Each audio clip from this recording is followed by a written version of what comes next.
Sorry, forgot the microphone, didn't I? So I'll start again. We've been talking about life, death and life, the life, death and life of Jesus coming out of Easter. And today I want to talk a little bit about death. And we often have death in different ways in our life, small deaths, some tragedies, some moments in our lives. I want to share a little story from my time in Papua New Guinea, in a place called Rego, where I was parish priest of a bush parish. I went off one day to patrol out to a fairly remote outstation, and I'd driven an hour up the road on a fairly bad road and left the truck in the village, and then I walked down to the river, and I was feeling sick all the way down, and I got to the bottom and vomited. Got to the village, decided to stay there the night, and asked the people first for water.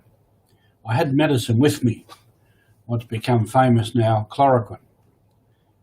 We don't use the long name, we just used chloroquine, and I used to take that once a week.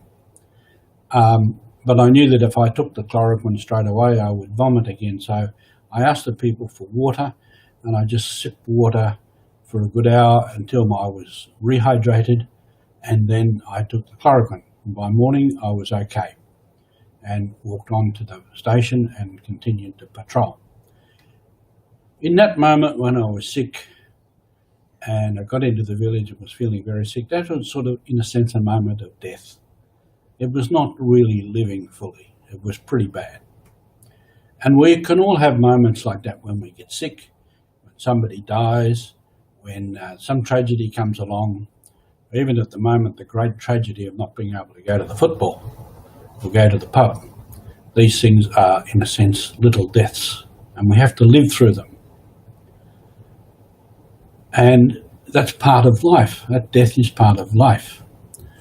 I had a phone call last night from a friend of mine.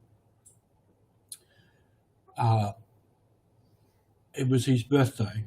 He rang me. I'd forgotten his birthday, so I rang him back.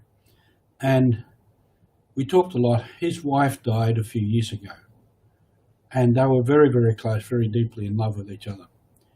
And he really suffered badly. And he said to me last night, because our anniversary was not long ago, he said, "Don't ever tell anybody that it finishes," meaning the grief and the pain, and the loss.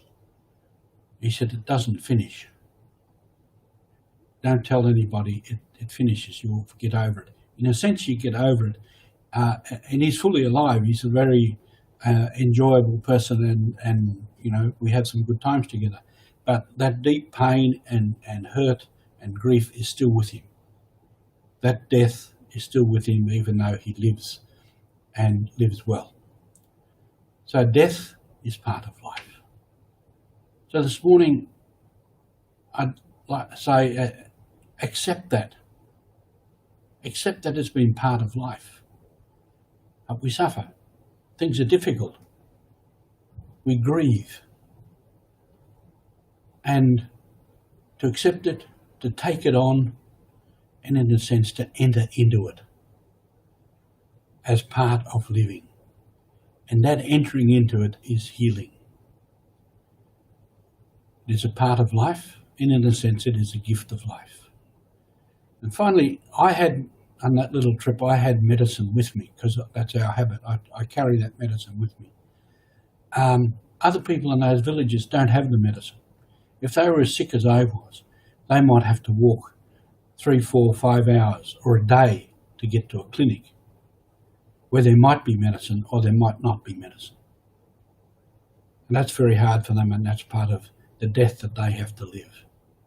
So in our mission alive today, in any moments that we feel those moments of death, we enter into it and live it.